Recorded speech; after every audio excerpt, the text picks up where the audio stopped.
Hola, ¿cómo están? Qué gusto nuevamente con ustedes en otra de nuestras conferencias de esta cumbre de tanatología, primer cumbre de tanatología. Y en esta ocasión, pues tengo el gusto de presentar a Fernando Fernández Castro. Bienvenido, muchas gracias, gracias por tu tiempo. De esta manera altruista, como siempre les digo a nuestros ponentes, de compartir con otros tus conocimientos. Voy a hacer Gracias, Martín. una breve presentación de tu currículum. Sabemos que no se pone todo por cuestiones de tiempo, pero les tengo noticias. Es algo verdaderamente interesante. Muchos de los cuestionamientos que nos hemos hecho los tanatólogos, creo que podremos encontrar el día de hoy respuestas a nuestras inquietudes sobre en qué momento tenemos que canalizar a la persona con otro especialista. Y bueno, para eso tenemos aquí a Fernando Fernández Castro. Él es maestro en psicoterapia psicoanalítica con más de 11 años de experiencia en tratamiento de personas con trastornos del estado de ánimo como depresión y ansiedad, así como duelos complejos, suicidio y tratamiento paliativo. Él es especialista en maltrato y violencia contra niños y niñas a nivel gubernamental, con impacto en más de 16,000 niños y niñas trabajando directamente con sus familias y maestros. Actualmente dirige una de las clínicas de tratamiento de la condición autista de mayor renombre en la Ciudad de México. Imparte cátedra a nivel licenciatura y especialidad en temas de psicología clínica, psicopatología psiquiátrica y dinámica, duelo, tratamientos paliativos, desarrollo infantil y violencia. Él también es coach de la ICC de Londres y también de ICF, International Coach Federation. Fernando, bienvenido, muchas gracias, gracias por tu tiempo, gracias por tu espacio, gracias por estar compartiendo con nosotros tus conocimientos que van a ser de mucha valía y seguramente vas a resolver muchas de las dudas que muchos de los tanatólogos o personas que nos dedicamos a esta profesión de acompañar a otros seres humanos tenemos y que no somos especialistas en la clínica. ¿Okay? Bienvenido. Muchas gracias, Marica. Muchas Okay. gracias por la invitación y un saludo a todos, por supuesto, en cuanto nos vean. Muchas gracias a Cotán y a ti en particular. Muchas gracias por la invitación. Ok. Bueno, pues vamos a empezar esta plática preguntando qué es un duelo y qué es una pérdida desde el punto de vista más clínico, ¿no? Lo hemos visto ya con otras personas, pero desde un punto de vista más clínico. ¿Qué nos dirías, Fernando? Mira, Mari Carmen, un duelo es un complejo de situaciones que surgen alrededor de una circunstancia en donde una persona por una u otra razón pierde algo, lo que sea. Inclusive puede ser una situación en donde de una u otra manera se van configurando situaciones que ponen a prueba la personalidad. Yo creo que y me estoy, como para inclusive hacer un breve resumen de toda la conferencia o de toda la plática que podamos tener tú y yo el día de hoy, y bueno, con todos los que nos escuchan, es el hecho de que lo interesante que tiene que ver con el duelo y en buena medida las diferencias que existen entre un tratamiento psicológico o clínico, como lo mencionas, y un tratamiento terapéutico y un tratamiento tanatológico, tiene que ver con qué tanto se afecta la personalidad por la pérdida. Creo que esta es la principal diferencia que podríamos empezar a trabajar el día de hoy. Mucho de lo que vamos a ver en esta horita y que me parece que podríamos platicar es que si partimos de la definición del duelo, el duelo es aquello que el sujeto vive en su propia personalidad como que algo se desprendió de sí mismo.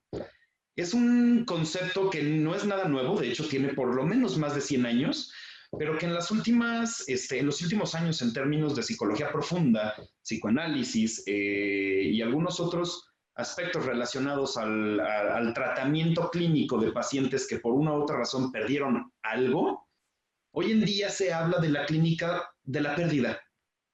En muchas ocasiones ya ni siquiera se habla de estos enfermos neuróticos, de estos enfermos de la enfermedad del vacío, de la que hablábamos hace unos 10, 15 años en psicología clínica. Hoy en día ya muchos autores nos hablan de un fenómeno que tuviera que ver como con un duelo enquistado, pero más que un duelo es como una reacción ante una pérdida, pero una pérdida que ni siquiera se sabe qué es, ¿no? Hoy en día los consultorios clínicos están llenos de este tipo de pacientes y de una u otra manera es muy prudente el poder hacer como la distinción entre lo que es un duelo como tal y de lo que estoy hablando desde la perspectiva clínica. Un duelo, a todos los que nos escuchan, yo siempre empiezo este tipo de pláticas, conferencias, o cuando en algún momento me toca hablar de duelo, que hay un texto que es obligatorio para este tema, seas o no psicólogo, seas o no psicoanalista, seas lo que seas, y ese es Duelo y Melancolía de Freud. La primera ocasión en donde de manera académica, porque no fue la primera vez en la historia, se le ocupó con el nombre y se encargó a alguien de distinguir qué es lo que pasa con una persona en duelo, más que con el duelo en sí, fue precisamente Freud en 1914 con Duelo y Melancolía. Y ahí hace una acepción muy interesante, porque Freud empieza haciendo una descripción acerca de lo que el duelo significa, y el duelo es aquello que la personalidad, que el yo, percibe como una sombra que lo acapara, que lo encierra, y que el sujeto pareciera no ver una luz. Pero al mismo tiempo la reflexión dentro de todo este texto, que insisto, tiene más de 100 años, es el hecho de que este es un proceso completa y absolutamente normal. Okay. Fernando, nada más como para comprender y aclarar esto un poquito, es como esa visión de túnel, esa sombra sería como esa visión de túnel que puede llegar a experimentar una persona cuando se encuentra en duelo y que no hay como una salida o una situación de esperanza. Sí, en buena medida describes como esta circunstancia, pero me gustaría mejor explicártelo como desde un ejemplo, o más bien desde una experiencia. Imagínate que tú, y que es un ejemplo que ocupo continuamente, imagínate tú que te encuentras en un restaurante, ¿no? Y al salir buscas tu celular, estás en la mesa y estás buscando tu celular y de repente no lo encuentras. Y empiezas a hacer memoria de dónde lo pudiste haber dejado y empiezas, bueno, no lo dejé en mi bolsa, no lo dejé en la mesa, no lo dejé en ningún lado, pero yo recuerdo claramente que lo había dejado justo enfrente de mí en la mesa.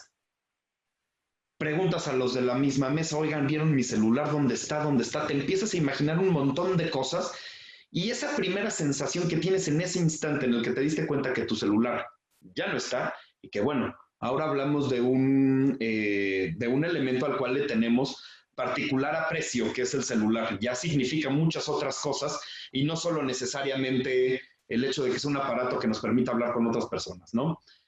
En el momento en el que empiezas a darte cuenta de que tu celular no está, dentro de tu cabeza hay todo un mecanismo de circunstancias que empiezan a preguntarse, ¿dónde está el celular? Seguramente lo perdiste. Y en algunos casos, y por eso te hablaba de la personalidad, imagínense, para hacerlo como muy didáctico, como este diablito y este angelito que tienes como en las películas, ¿no? Uh-huh. Y tienes el angelito que por un lado te dice, seguramente lo dejaste en la casa, no te preocupes, ahorita aparece.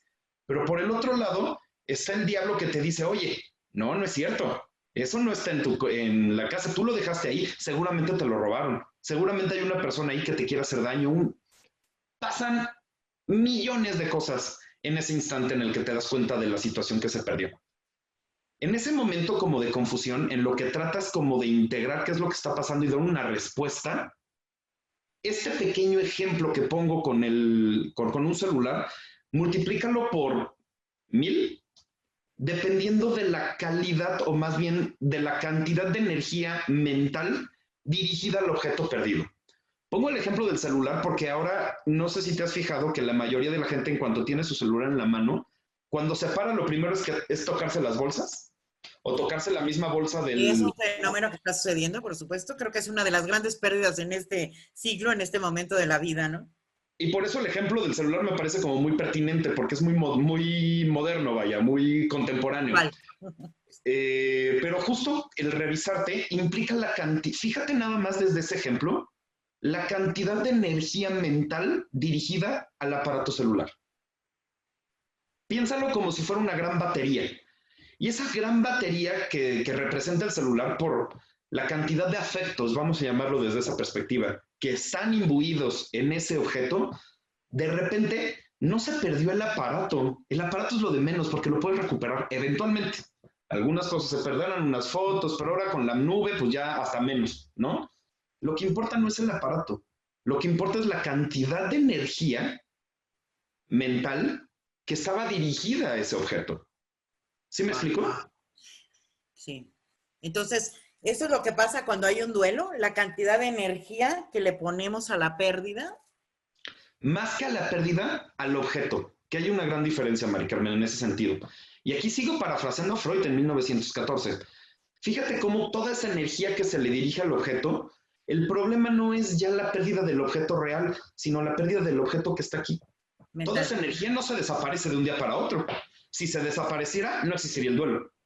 Si esa energía, en cuanto se pierde el objeto real, o voy a poner ya un ejemplo tal vez más complejo, se pierde tu pareja, se pierde tu trabajo, se pierde tu padre, tu madre, tus hijos, por las circunstancias que sean, desde que se van de viaje 2 años o 20, o desde el simple hecho de que existe el fallecimiento de alguno de ellos. La energía que ya está en nuestra cabeza como insisto, como una batería. A veces imagino este mismo ejemplo como estas grandes telefonistas que había antes, digo, en los años 40 y tal, que cuando tú hacías una llamada te conectaban. De hecho, ese es el concepto de conectarte, ¿no? Te conectaban de un... Local país, ¿no? Sí. Y querías comunicarte con una persona en quién sabe dónde, y lo que hacían es desconectar un cable y conectarlo en otro para que se conectara la llamada.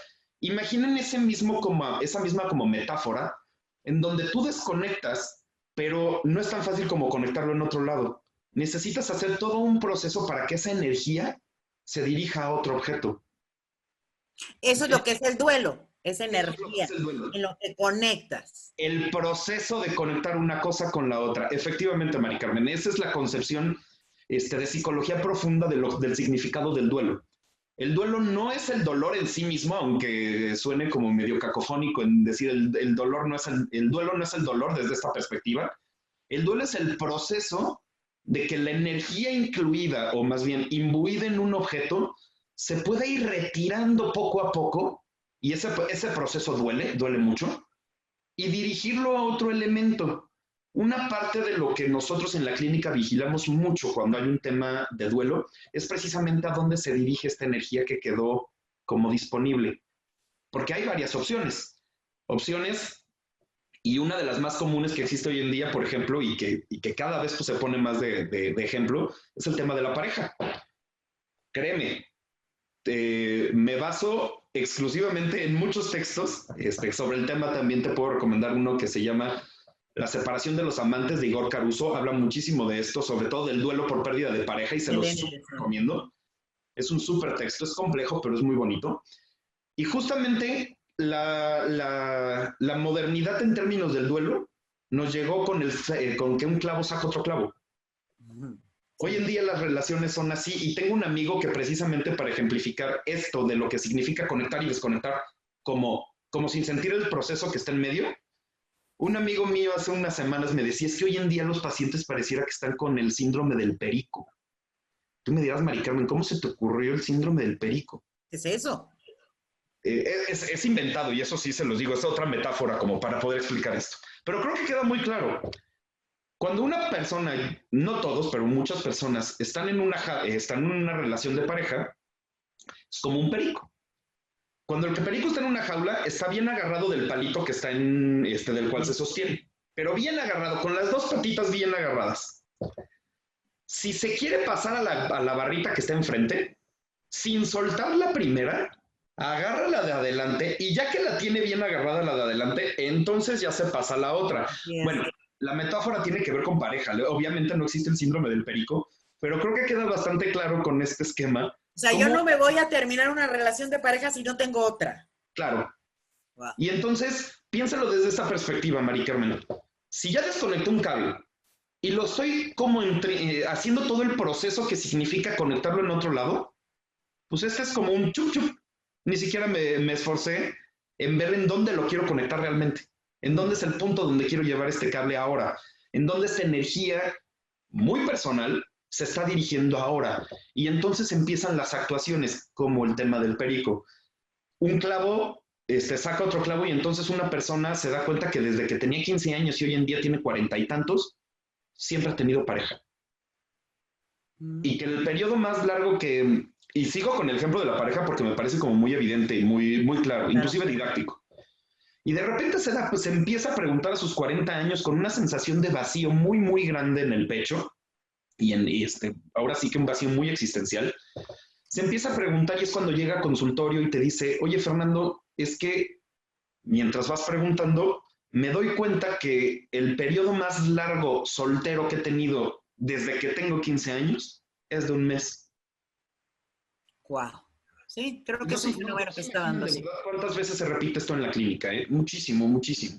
Y tiene que ver con un duelo que nunca se vivió, que se trató de poner en pausa, pero esa conexión eventualmente genera ese vacío, si Oye, no se Fernando, piensa. me parece súper interesante esta metáfora que nos estás narrando. A ver, yo desconecto el cable para conectarlo en otra conexión. Así es, Ese es un proceso natural. Podemos decir que ese es un duelo adaptativo, ¿cierto? completamente. Ok. ¿Qué sucede? ¿En qué momento ese duelo no puedo conectarlo y se convierte en desadaptativo? ¿En qué momento? ¿Cuando no puedo conectarlo en otro lugar? ¿Cuando me quedo con el cable en la mano? ¿O en qué momento? Volviendo a la metáfora que haces.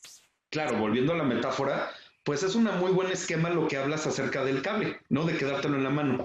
¿Sabes a cómo se le llama eso? ¿Cómo? Depresión. Ok, interesante. Mira, voy a ejemplificar un poquito más este ejemplo del cable en la mano. En el mismo texto del que estamos hablando, hay una correlación entre qué significa, y fíjense sobre todo lo que nos escuchan, porque la palabra que voy a utilizar es siniestro, es ominoso, porque esta sensación del duelo que nunca se llevó como a dirigir la energía hacia otros elementos desde el esquema interno, resulta muy siniestro, muy, muy siniestro. ¿Qué entendemos Eh, por siniestro, Fernando? Para que las personas que nos escuchen tengamos como la misma información. ¿Qué y yo creo entendemos? que les va a quedar claro en cuanto termine el ejemplo. Ok. Mira, Mari Carmen, en el momento en el que las cosas se presenta el duelo, ¿no? Y todos sabemos que cuando el duelo se presenta es por algo que se perdió. Pero para hacer referencia de aquello siniestro, creo que mejor le dejo al público como una reflexión acerca de cómo se ve en uno lo siniestro, ¿no? Si alguna vez en su vida han tenido una noche de insomnio, no necesitan más. Y que todos la hemos tenido en algún momento de nuestra vida, Es horrible. Sí. hasta por tomar mucho café, ¿no? Pero en esa noche de insomnio, pues uno pensaría que, pues bueno, te estás tratando de dormir, te estás tratando de relajar, y la mente que es muy, muy, muy La buena loca onda, de la casa, ¿no? Empieza a dar vueltas. la loca de la casa empieza a dar vueltas, pero Mari Carmen, no sé si te has fijado que no da vueltas en, ay, seguramente mañana va a ser un gran día. No. Hoy me Bueno, veía increíble. El saco que me puse para la conferencia se me veía maravilloso. El suétercito se me veía muy bien. Seguramente toda la gente, y bueno, ya estoy usándome yo de ejemplo, ¿no? Pero pensando que tuve mucho éxito, todo, ¿no? Claro que no. Cuando tienes insomnio piensas en lo peor que te pudo haber sucedido en el día. ¿Te imaginas que al día siguiente que tienes una conferencia o una cosa muy sencilla, que todo se va a complicar, que te va a ir muy mal? eso es catastrófico. Y todo es catastrófico. En esa noche de insomnio que tiene que ver con ansiedad, en ese momento todo es catastrófico. ¿Y qué es parte de este pensamiento? Bueno, a eso es la definición de lo que me refiero de lo siniestro. Y me sigo explicando. Si ustedes en algún momento se quieren preguntar si es que los duelos que han llevado a lo largo de su vida tienen, porque todos hemos tenido, por razones muchas, precisamente por eso es un proceso natural, es un proceso de acomodación con base a lo que decíamos antes, como un proceso de acomodación de energía, de objetos internos, etcétera. Pero ¿qué pasa si cuando todos y voy a llamarlos porque ahora sí estamos hablando de algo distinto al duelo, pero que todos los síntomas del duelo, y me refiero tristeza, sensación como de no quererte levantar, sobre todo una de las experiencias típicas del duelo que tiene que ver con la pérdida del placer en las cosas, aunque sean cosas muy simples, ¿no? Como por ejemplo, es muy chistoso cuando en lugares como un funeral, tal, le dicen, ay, te traje el pastel que más te gusta. Pues probablemente a esa persona en ese instante lo que menos le interesa es el pastel que más le gusta, ¿no? Porque inclusive hasta neurológicamente muchos de los receptores que tienen que ver con el placer están completa y absolutamente dormidos. Ahora imagínate, y para que se den una imagen de lo que es lo siniestro, que todos esos mismos síntomas aparecen, pero no se perdió nada. Ah, wow. O sea, no hay ninguna pérdida. No hay ninguna pérdida. Simplemente aparecen los síntomas. Completamente. Ahora ves por qué te quedas con el cable en la mano y a eso se le llama depresión.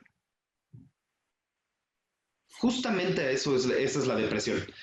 En el momento en el que todos estos síntomas aparecen, típicos del duelo, típicos de la circunstancia de dolor como tal, ¿no? Pero resulta que no hay ninguna situación lógica, consciente, que haga referencia a que algo se perdió. No perdiste tu trabajo, todo está bien. Y por eso hago la referencia a la ansiedad del insomnio, porque en ese momento es cuando puedes ver cuáles son esos ciclos que no están cerrados. Háganle mucho caso a lo que sucede en esa noche de insomnio, a eso que piensan en ese instante, porque es una, voy a ponerlo de esta perspectiva muy clínica, es como una señal de alarma de aquello que se sigue repitiendo en la mente, que el cable se quedó en la mano, que no se logró conectar de una u otra manera. Fíjense en sus ansiedades, no les tengan miedo, por así ponerlo, ¿no? Hay un autor en particular argentino que le llama el terror sin nombre. Este terror sin nombre tiene que ver esta experiencia muy personal en donde todo pareciera que se perdió algo, pero recuerda, Mari Carmen, que hablábamos de un objeto que, así como el celular tenía una cantidad muy grande de energía, el objeto ahora es al revés. El objeto real sí está, aquí está, pero la energía que está aquí, la energía que estaba y mental, que estaba involucrada en el objeto, empezó a separarse y se empezó a ir a otro objeto.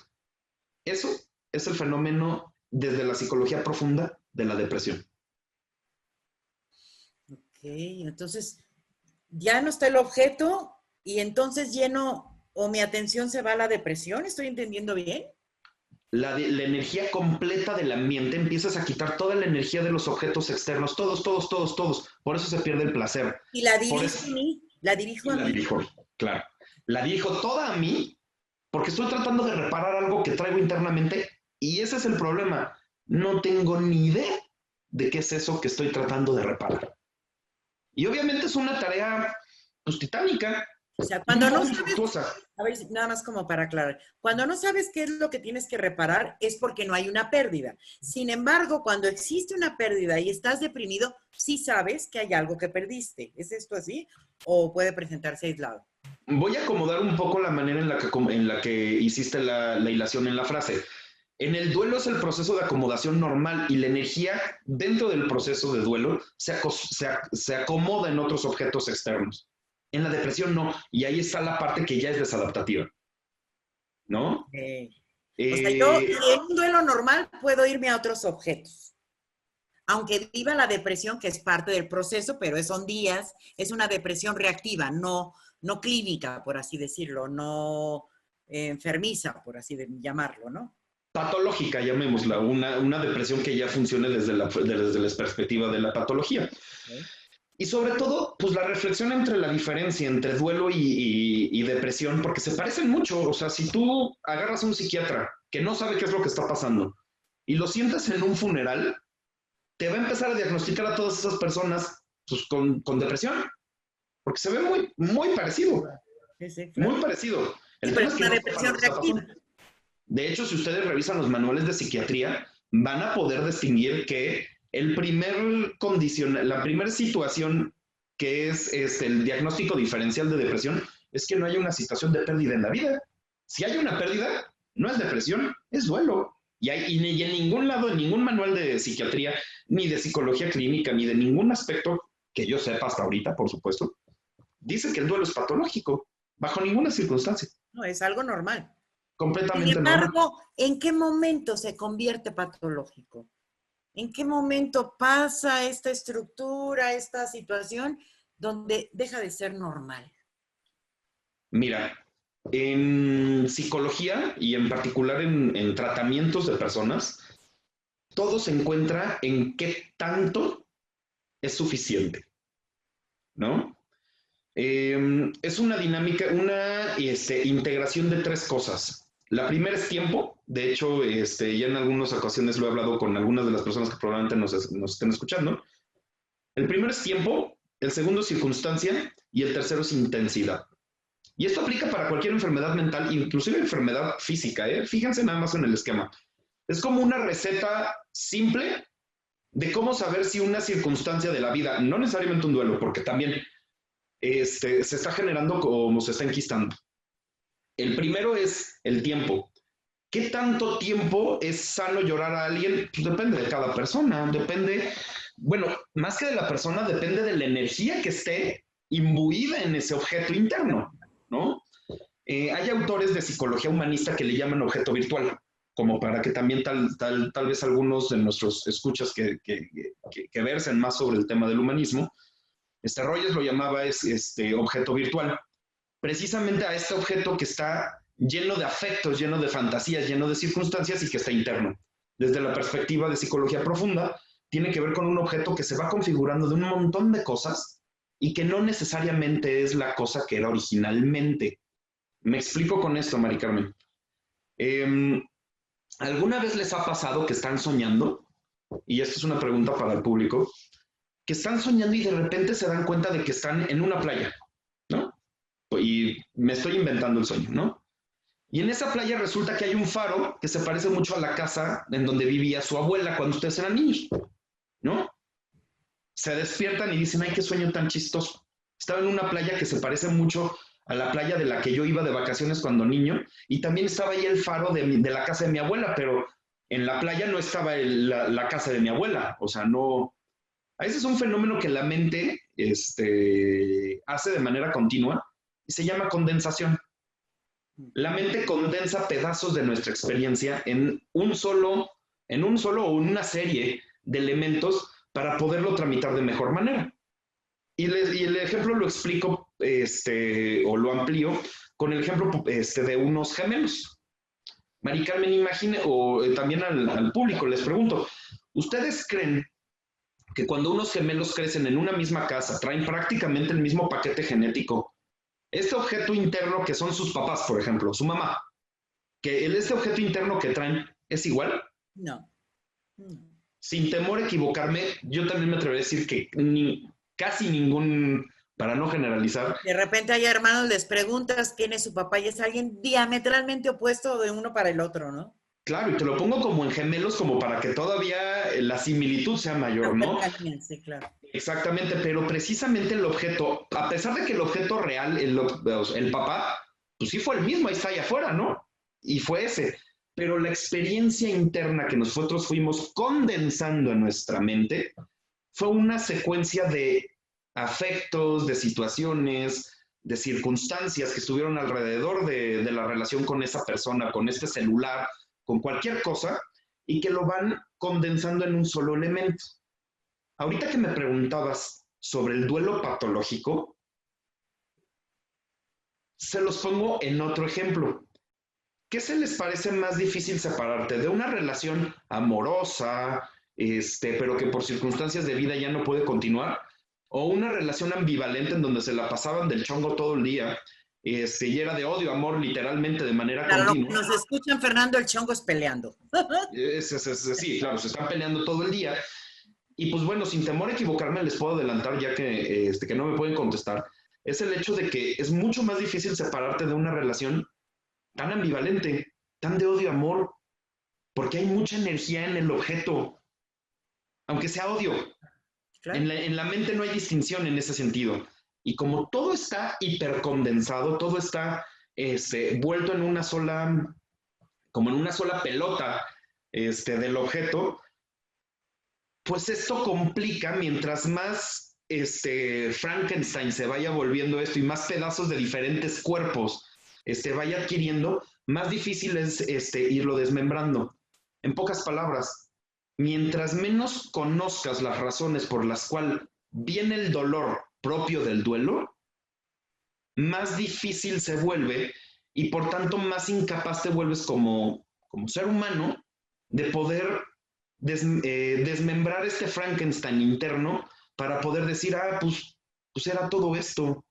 Y le empiezas a cargar cosas a los demás. y de repente te das cuenta que te enojas con tus padres, que te enojas con tu pareja, y ya cuando estás sentado tranquilo dices, ¿y por qué me enojé de esa manera? Pues la culpa la tiene el Frankenstein interno. Así es como se ve la patología. Bueno, cuando el duelo, cuando no sé, cuando te quedas con el cable en la mano siguiendo con nuestra fantasía, pues lo conectas en otro lado, no donde iba. Y entonces ya el enojo derivado del duelo ya se lo pones a tus hijos, por poner un ejemplo, Ok. ¿no? Y de repente un día tus hijos tiran la leche en la mesa y gritas y te pones como loco y empiezas a azotar la mesa y le gritas al pobre niño, que por cierto eso es maltrato, pero bueno, le dices, oye, ¿qué te pasa? No, nada, mamá, o papá, no, perdón. No, que cómo te crees. Eso tiene que ver con este cable en la mano que ahí se queda. Tiene que ver con un proceso depresivo. Que no lo colocas en el lugar adecuado. Aparte de la depresión, Fernando, ¿hay algunas otras patologías que se pueden desencadenar por duelos no saludables? Sí, por supuesto. ¿Cómo cuáles? La locura es un camino. Wow. Hay un autor que habla, y yo les decía al principio de la plática, que la mente, o más bien, que el duelo también pone a prueba la personalidad, ¿no? Este concepto tan de moda que se llama resiliencia y que inclusive he leído algunos escritos tuyos acerca del tema, y bueno, y de muchos otros autores, pues precisamente habla de esta capacidad del sujeto de, tú tienes una frase de resurgir sobre el fango, ¿no? De volverse a reestructurar con base a lo que era antes, pero ya quedó mella, porque no es igual. Después del duelo no quedas igual, No, porque si no, no tuvo sentido. Porque claro, si no, la pérdida no se percibió. Y eso es medio psicótico, por cierto. tiene que haber ¿No? una transformación, ¿no? Por supuesto, el duelo nos transforma. Pero ¿qué pasa si el duelo es intolerable para la personalidad? Y literal, rompe la personalidad, la quiebra. Y esto pues termina por generar casos hasta de locura, hasta de psicosis, ¿no? Ustedes, por ejemplo, cuando han escuchado, ahorita que está tan de moda, y mira, me parece como muy pertinente, esta película de Joker, que a quien no las haya visto es excelente y prometo no hacer ningún spoiler acerca de la película, pero Pero precisamente, bueno, sí irles adelantando que vas a hacer un análisis de las psicopatologías con esa película, ¿no? ya lo hice esta semana. Ok. Un día podemos hacer un ejercicio sobre eso, es muy interesante. No, La no, verdad, es la el película está muy próximo bien. curso, ya déjame el anuncio para el final. Bueno, bueno, bueno. Este, Justamente en la película que ahorita está tan de moda y que seguro va que corre para el Oscar, por actuación y por muchas cosas, pero bueno, empezó a generar una convulsividad en la sociedad muy llamativa. O sea, no es normal que una película le llegue tanto a la gente, ¿no? Y hay películas que tienen un impacto emocional fortísimo. Y esta, aparte de ser un gran blockbuster, de estar en todos lados, generó una sensación en todo el mundo. La gente en el cine no sabía si reírse o llorar.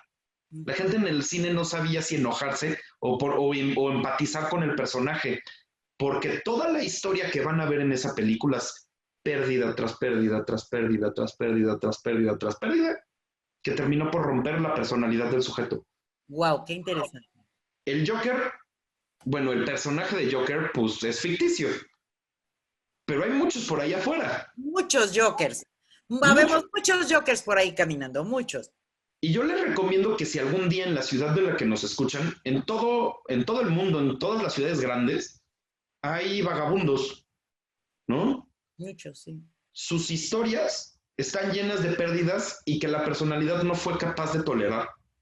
En algún momento, ahorita que leías un poco en todo lo que han dado, me tocó trabajar mucho tiempo con personas en situación de vulnerabilidad. Y para poder todavía poner este ejemplo de que Joker no es solo una película, bueno, la manifestación violenta es en donde ahí ya la cosa se pone, la discusión se pone más interesante, ¿no? Y donde entra como un poco lo ficticio. Pero cuando tú hablas con estas personas, están en albergues, están en este tipo de cosas, pues resulta la situación de que ellos eran trabajadores, de que un día, de que tenían una casa, de que tenían una familia, de que tenían muchas cosas, aunque parezca película y medio romántico. Y conforme empiezas a platicar con, que Y de empiezas a, repente se pierden todo, ¿no? de repente lo pierden todo, Sí. de repente la sensación de vida se desvanece y la mente se resquebraja. se resquebraja de manera muy fuerte. Y aquí me gustaría como hacer una alusión ya a un elemento clínico con el cual nosotros los psicoterapeutas trabajamos mucho y que es un concepto un tanto complejo, entonces voy a tratar de hacerlo como de manera muy didáctica otra vez, a pesar de las metáforas, aunque sean luego medio chistosas, que tiene que ver con un concepto que se llama línea de clivaje. En la ¿Línea de qué, mejor perdón? clivaje, ¿Y baje? clivaje, con C, Clivaje, ok. clivaje. ¿Alguna vez han visto estrellarse una copa? O sea, ustedes están con su copa de vino y la chocan contra el de al lado, ¿no? Para brindar. Y en eso ven que una línea se dibuja en el vaso, en la copa y la recorre. Sí. Pero es tan rápido la manera en la que se quiebra. En un vidrio de una ventana de un coche, se ve muy claro, te dan un piedrazo en el parabrisas e inmediatamente se ve como estas líneas que son como telarañas que de repente se esparcen por todo el vidrio. El concepto de clivaje nació en la física. Esas líneas en los vidrios son las líneas de clivaje. Es el objeto por el cual, o más bien es la línea invisible al ojo humano, por el cual si aplicas la fuerza suficiente, el objeto se rompe. Ejemplo, una piedra. Si tú la avientas, la piedra no se rompe en todos sus lados, como en el refrán, se rompe por el eslabón más débil. La línea de clivaje es esa línea que ya está como improntada en la estructura de la piedra o del vidrio o de la madera o de las vetas de la madera o del objeto sólido que tú quieras, que va a ser el elemento por el cual se rompe. Siguiendo con esa metáfora, la mente también tiene líneas de clivaje, ¿no? De Sí, romper fácilmente también. depende qué tan fácil, ¿no? Ahí está la diferencia y la capacidad de resiliencia, ocupando ese mismo concepto que tienen los sujetos. Pero hay gente que la línea de clivaje, que nace desde una primera sensación, y que aquí es donde viene la reflexión, me parece más importante, porque es precisamente la sensación de que nos podemos morir o perder las cosas los que nos hace genuinamente sentir la validez. Y la primera gran experiencia de vida que tuvimos fue la sensación de que nos vamos a morir. Ujú. En el momento en el que nacemos, vivimos en el vientre materno en una especie de burbuja narcisista donde todo, cuasi nirvánica, todo está maravilloso. Hambre no existe, frío no existe, necesidad de contacto, pues bueno, estás envuelto por tu madre, no hay necesidad de afecto, no hay ninguna necesidad. De repente naces y es una secuencia de necesidad tras otra, una tras otra, una tras otra, una tras otra. Entonces, para los autores de psicología profunda, y fíjense en esta reflexión, el primer gran pensamiento fue una pérdida, Wow. la pérdida del vientre materno. Sí, claro, es la La primera pérdida pérdida que del, tenemos los seres humanos, ¿no? Que ya decía Nietzsche, fuimos arrojados al mundo, ¿no? Efectivamente, de la misma corriente de pensamiento, inclusive. Y es precisamente esa sensación que algunos autores le hablan como angustia de muerte inminente en el niño recién nacido. Ahí empieza una rajadita Wow. y le va sumando experiencias a lo largo de la vida y de repente eres un niño de 2 meses en donde todavía la desestructura neurológica no está suficientemente, o la maduración neurológica no es suficiente, por ejemplo, para establecer la visión. Y los niños chiquitos se ríen por todo, parecen loquitos, ¿no? Y todo el día se están riendo. Pero por ahí del tercer mes empiezan a establecer una sonrisa distinta. Una sonrisa que de hecho es un organizador psíquico, en donde ya tiene que ver con la sonrisa en donde si alguien se les acerca, los niños reconocen esta parte de la cara, se le llama gestalt cara, y los niños sonríen a la cara de su madre, no de cualquiera. Sí, Es claro. diferente a la sonrisa del primer mes. Ya para el tercer mes madurativamente ya tienen esa capacidad. Pero ¿qué pasa si y te pongo un ejemplo como cualquiera? Si desde niño también pierdes, que mamá te regrese la sonrisa y que mamá nunca esté. Qué fuerte. Sí, Y sí. que mamá... Entonces estarás viendo que esa quebradura, esa línea de clivaje que se empezó a crear desde el nacimiento, pues se está empezando a convertir en un abismo, Por ¿no? supuesto. Y Y bueno, y súmale, después sí, todo perdón. lo que viene, ¿no? Todo lo que viene después.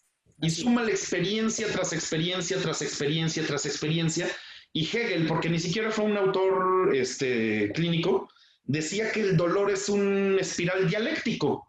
Y tiene toda la razón, porque esa es la explicación de por qué cada vez que se van como haciendo por capas el duelo, de repente se va llegando a un punto en donde es tan alto ya y la línea se va generando que de repente a tus 30 años, este mismo niño del que hablamos, a tus 40 años, tu jefe te dice, ¿sabes qué?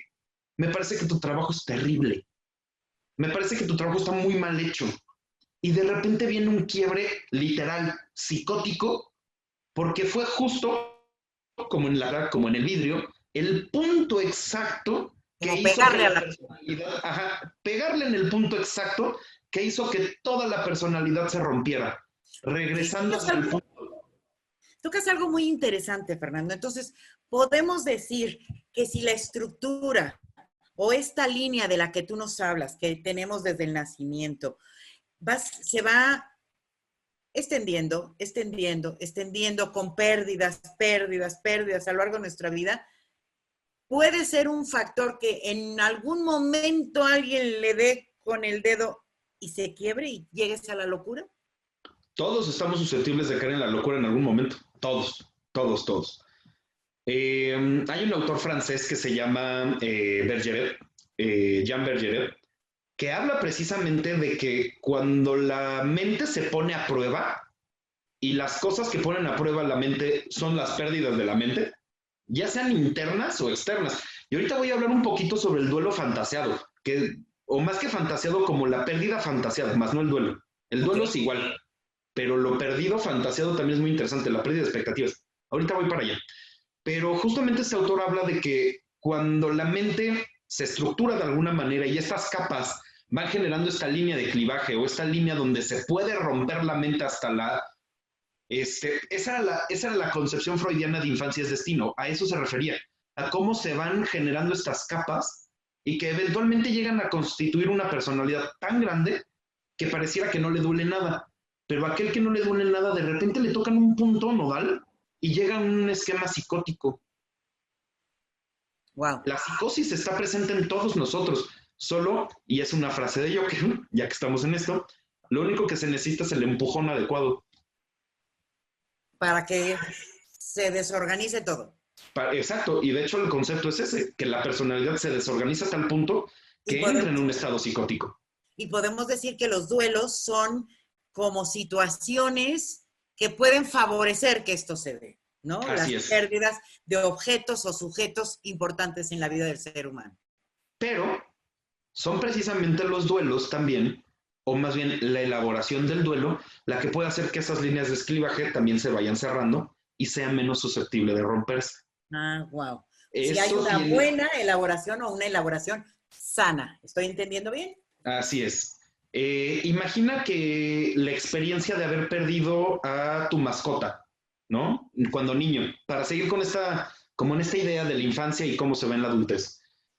Pierdes a tu mascota y puede ser una situación para aquellos que seguramente nos están viendo y que en algún momento lo han vivido, saben también como yo que es una cosa terrible, es una cosa espantosa, y duele Duelo, muchísimo dolor. y es precisamente la energía que está imbuida en la persona, o más bien, en este caso en el animalito, en donde convivías, porque por cierto, la energía mental se da por convivencia. Tú no amas a los objetos que no conoces, Claro, con los que no convives. Por claro. eso luego cuando le preguntan a uno, oye, se murió tu tía, pues ¿cuál tía tú? Sí. No, pues la tía que no ves desde hace 20 años, pues el duelo, pues sí, pues te podrás sentir mal por las personas con Sí. las que sí convive, pero Al no, ser humano le duele lo que ama, lo que no ama no le duele. Podrás efectivamente, solidarizarte, pero no te duele, ¿no? efectivamente, efectivamente, y esto le causa mucha culpa a muchas personas, ¿eh? Pero bueno, eso también es otro tema. En fin, hablábamos de esta pérdida de este perrito, pero imagínate que de repente llega tu mamá y te habla acerca de la experiencia de muerte.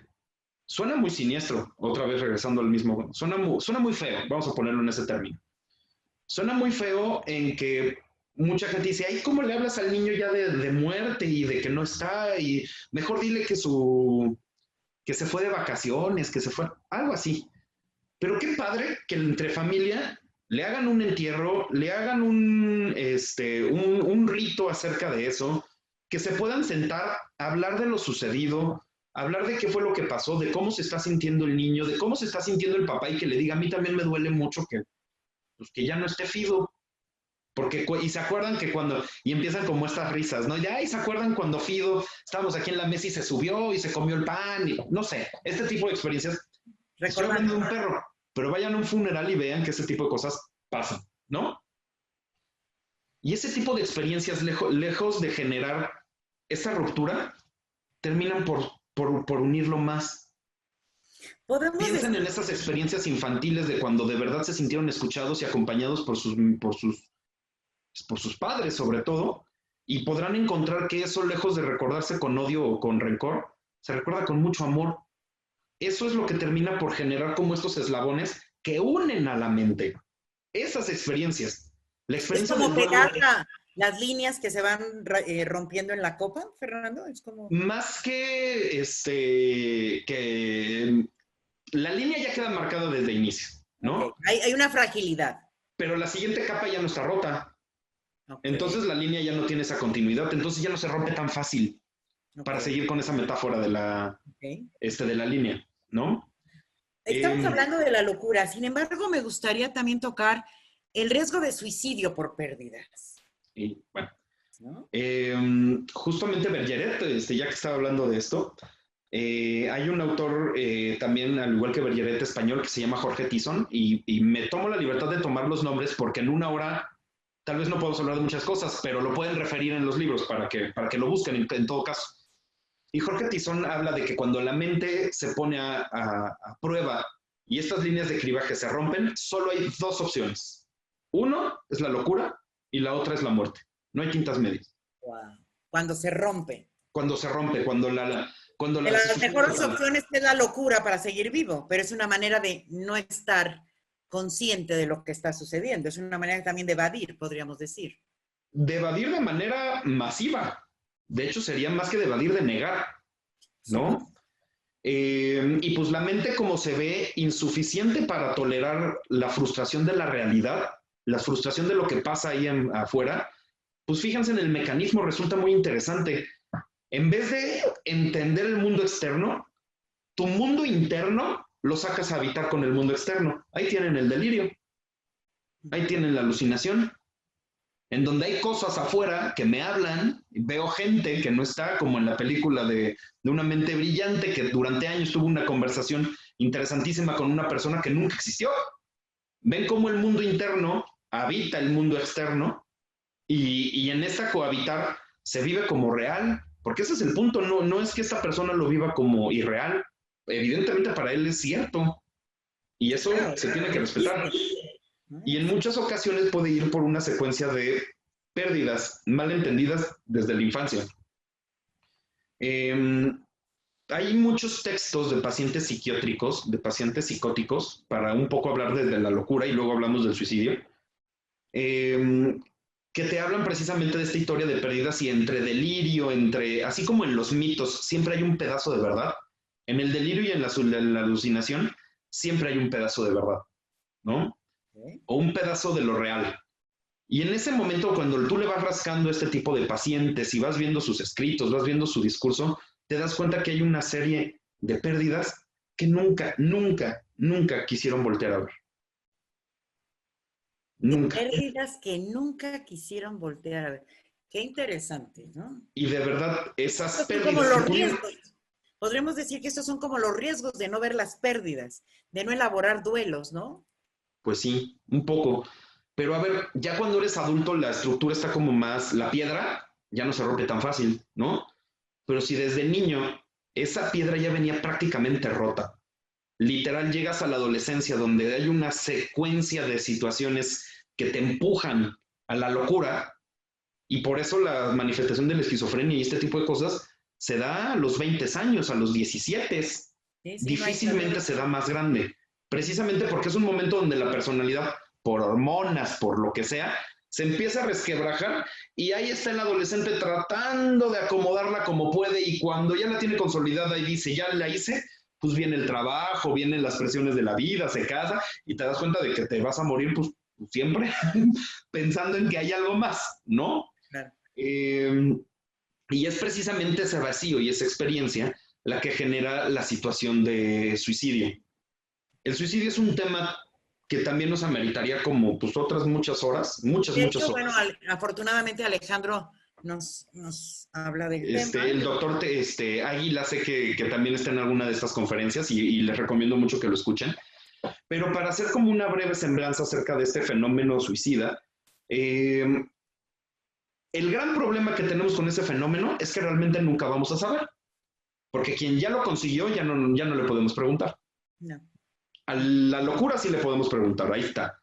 Pero a quien de verdad lo consiguió, no le podemos preguntar, porque a quien no lo logró, hubo un momento de titubeo. Matarse no es difícil. No, Nada difícil. afortunadamente no. Somos muy frágiles. Muy, muy frágiles, que la vida es muy, muy frágil, ¿no? Y a la vez fuerte, así es una dicotomía muy extraña. Muy extrañas. Es todo un misterio, ¿no? Es todo un misterio. Y en el momento en el que estas personas toman esa decisión, pareciera que en algún momento cuando viene el disparo, viene la horca, cometen un error, cometen algo, hay algo que evita que se consume el acto suicida. Y eso tiene que ver con si lo quieren ver desde esa perspectiva, con un instinto de supervivencia. Pero pues el fenómeno suicida tiene esa complejidad, que a quien sí lo logró, quien sí tuvo la intención, sin duda alguna, pues ya lo consiguió. Así es. ¿No? Para aclarar un poquito más este tema, cuando la mente se rompe, una opción es la locura y la otra pues es la muerte. Es tan intolerable la sensación interna porque no olviden que esa piedra o esa línea de clivaje iba directa hasta la experiencia más primitiva que podemos tener como seres humanos, desde la teoría de la psicología profunda. ¿Y qué es esa sensación de me voy a morir si no respiro, si no me quitan el hambre, si no me... Esa que hace revisión prácticamente al instante de tu nacimiento. Es tan masiva la regresión, que ese es el concepto de regresión, que termina por romper la mente y al romperla la separa en pedazos. Y lo que hace el pensamiento suicida es dirigir a uno de esos pedazos de la mente toda la agresión y al otro como que lo olvida. Y por eso viene como esta intención que se acompaña de mucha violencia, el acto suicida, en donde viene casi siempre después de una pelea. No siempre, pero en buenas ocasiones, de una pelea en donde a ese objeto le dirigió todo su odio y por eso las cartas póstumas y toda la carga energética que le dejan al sobreviviente, que es terrible, y eso también es motivo de mucha discusión. Es terrible, es genuinamente terrible, es enloquecedor. Son de los duelos más difíciles de elaborar, ¿no? Y estoy completamente de acuerdo. Para los que sobreviven. Lo sobrevive, claro. Y a ese objeto que se quedó partido de la mente le dije toda la agresión, pero oh sorpresa, el otro pedazo también está ahí. No, esta es una forma didáctica de referirlo, como que se separan, pero la mente sigue ahí y cuando trata de eliminar este objeto, pues se lleva todo. Ese es el fenómeno suicida. Fuerte. Tratar de eliminar una parte de la personalidad que se vive como terrible. ¿Podríamos pensar que hay una parte como de venganza en el suicidio? No solo de venganza, sino también de ser castigado. Es un fenómeno súper complejo, muy interesante, que también amerita, insisto, otra cumbre específica sobre esto, ¿no? Sí, pero pues bueno, preparando más porque realmente el tiempo se nos viene encima. Y bueno, a mí me gustaría ya como para pues ir puntualizando verdaderamente, Fernando, me encantaría continuar, es muy interesante todo lo que nos estás aportando, pero como qué recomendaciones darías porque hay personas en duelo que nos están escuchando, pero también hay tanatólogos, personas que se han preparado, se dedican a acompañar a otras personas en duelo. ¿Qué recomendaciones o en qué momento le dirías, a ver, este duelo ya no es saludable, por favor, transfiérelo con el especialista? ¿En qué momento lo harías? Y lo voy a hacer durante la conversación que llevamos hubo dos temas que se quedaron como hilos sueltos y que fue lo de la intensidad, el tiempo y la circunstancia, y el otro el de los duelos fantaseados, que lo llamo yo de manera didáctica. La respuesta está en la intensidad, el tiempo y la circunstancia. Si ya pasaron 2 años y se sigue viviendo el duelo como si fuera el primer día, ahí hay patología. Si se sigue viviendo, y bueno, que tiene que ver con este fenómeno de tiempo e intensidad. La intensidad ya no es acorde al tiempo pasado. La energía ya debió haber ido transmutado o ya debió haber migrado hacia otro objeto, pero Es no. como ir dirigiendo el cable hacia el lugar adecuado, ¿no? Exactamente, exactamente, pero muy lentamente, Muy lentamente. ¿no? Y eso genera mucho dolor. El problema es que si no sufriera el sujeto, pues no habría problema. Claro, Pero si está sufriendo, pues claro. no. En fin, el tema de la intensidad tiene que ver en donde duelos muy pequeños como la pérdida de un cepillo de dientes, una cosa así como ínfima, por así pensarlo, genera una respuesta dolorosa por encima de lo normal. Y esto nos habla de esta intensidad. ¿Es más dolor y tristeza que enojo o pueden ser todos? Toda la combinación, como una gama emocional exacerbada. Y esto tiene que ver precisamente con este espiral dialéctico del que les hablaban, donde imaginen una espiral que empieza, y lo voy a dibujar en la pantalla, que empieza así y se empieza a bajar y empieza a hacerse más grande. Pero dibujen una línea en medio y la primer gran pérdida, que es este calor del vientre materno, se ve reeditado en la última pérdida, que es este cepillo de dientes, y lo que hace es activar todas las pérdidas previas, como si fuera una situación como de dominó, que es la misma línea de clivaje. Se activa una intensidad y eso ya es motivo de que un tanatólogo le dé paso a un terapeuta, porque estamos hablando de una mente que se está resquebrajando. Ok, ¿No? es un duelo desadaptativo. Ya Por supuesto. requiere otro tipo de tratamiento. Así es, así es. ¿Hay Y alguna otra? Ya hablé de tiempo, ya hablé de intensidad.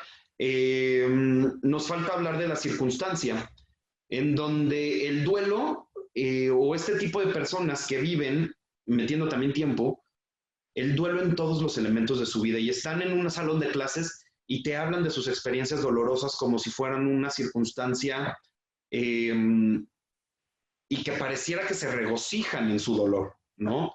Porque también hay formas de enfermar en el placer por sentir dolor.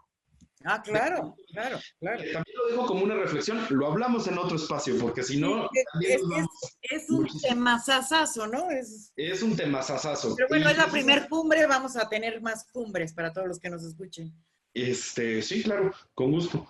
Y precisamente pues se termina por generar esta idea que rompe la mente, en donde pues el sujeto se la pasa ciclado en el dolor, en donde no importa en qué circunstancias esté, pareciera que nunca puede estar contento, que nunca puede estar feliz. Esas son circunstancias propias ya de un proceso terapéutico y no de un proceso de contención tanatológica.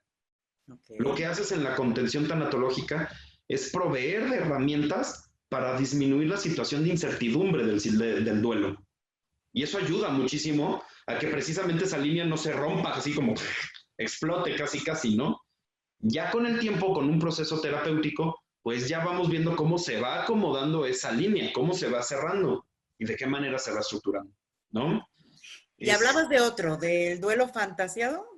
Y con esto lo termino porque me imagino que ya se nos está acabando el tiempo. Sí. Te lo veo en la cara un poco, pero dame nada más un minuto, por favor. Okay. En donde justo muchas veces ni siquiera lloramos, hablan precisamente por el comentario inicial de la diferencia entre duelo y depresión, y de esta depresión que es este duelo sin objeto, sin aquello consciente a qué llorar, pues es que muchas veces ni siquiera lloramos a lo que verdaderamente perdimos. Cuando perdemos un trabajo, no perdemos realmente, y que es ahí donde se da el duelo, no perdemos el nombre del director Fernando Fernández del tal espacio. Perdemos el levantarte temprano y tener una rutina, desde desayunar e irte caminando a tu trabajo y de ahí agarrar ciertas circunstancias. Y de repente te levantas un lunes después de tu retiro, después de tu despido, y no tienes nada que hacer. Y te sientas en la camita y dices, ¿y ahora dónde voy? Uh-huh. Que eso es muy común cuando eres despedido, ¿no? Por supuesto. Y también aplica, tu papá era el que siempre te llevaba a la escuela. Murió y te levantas el primer día después del funeral y después de todo el dolor y te levantas y vas a buscarlo a su cama para decirle, papá, ya vámonos, y te das cuenta que no está, ¿no? El duelo no se vive en lo real, se vive en lo cotidiano y en la experiencia interna. Eso era un poco lo que quería decir con el duelo, más que fantaseado, como el duelo interno. O sea, que el duelo interno es la expectativa, lo que tú esperas que suceda en tu vida y que de repente ya no está, ¿no? Exactamente. Y Por que ahí va un, por un, es un con la poquito la reflexión. expectativa de va a aparecer mi papá. Voy a ir a la habitación y va. Y yo, sorpresa, cuando llegas y papá no está. ¿Es esto así? Efectivamente. Efectivamente. Bueno, pues bueno, Fernando, verdaderamente son una cantidad de temas impresionantes, pero yo quiero decirles a todos los que nos escuchan que en el próximo mes de febrero Fernando estará impartiendo en línea, vía online, el tema de psicopatologías para coaches y tanatólogos. Quien quiera inscribirse, bueno, ya les estaremos dando información. Y también va a ser este análisis de Joker para ver también psicopatologías, que es súper interesante todo lo que podemos encontrar ahí. Y también me hablaba de psicopatologías de lo cotidiano, o sea, tiene N cantidad de cursos que nos pueden acompañar y ayudar en la vida cotidiana, porque a veces pensamos que las psicopatologías están en las clínicas, en los, ¿cómo se llama? En los lugares donde están las personas enfermas mentales, Psiquiátricos. en los psiquiátricos, y no, hay psicopatologías de lo cotidiano. Este tema me parece realmente súper interesante y que ya vamos también a ponerle fecha para quien esté interesado. Fernando, aparte de agradecerte tu tiempo, tu espacio de esta manera altruista, como lo hiciste de compartir, por favor, no sé si quieras cerrar con algún mensaje hacia las personas que nos escuchan. ¿Qué te gustaría como recomendarles o decirles como cierre de esta plática? Mira, pues realmente por mi parte me gustaría terminar nada más con este tema de lo cotidiano, en donde la mente, como bien dices, la enfermedad o la manera en la que nos vinculamos, pues, pues no se da en lo extraño, se da en lo cotidiano En el día a y día. en el día a día. Y por ejemplo, ahorita que hablabas, y para completar tu comentario acerca de lo cotidiano de nuestros propios vínculos o de nuestra forma patológica a veces de comentarnos, hace unos años me acuerdo mucho de una paciente que me decía, es que Fernando, no puedo creer que tantas veces caigo en el mismo error. Yo le decía, pues ¿cómo que el mismo error? Me dice, sí, no importa qué pareja elija, siempre le elijo igual. Siempre es un desgraciado, siempre tiene los mismos esquemas, es alcohólico, tal, tal y tal. Y pues un tema, cuando ya se dio cuenta de que por fin se dio cuenta de que era un patrón que ella estaba haciendo, ven que es muy cotidiano, pues ya empezamos a hablar no de lo que hace el otro para molestarla, sino de lo que hace ella para elegirlos.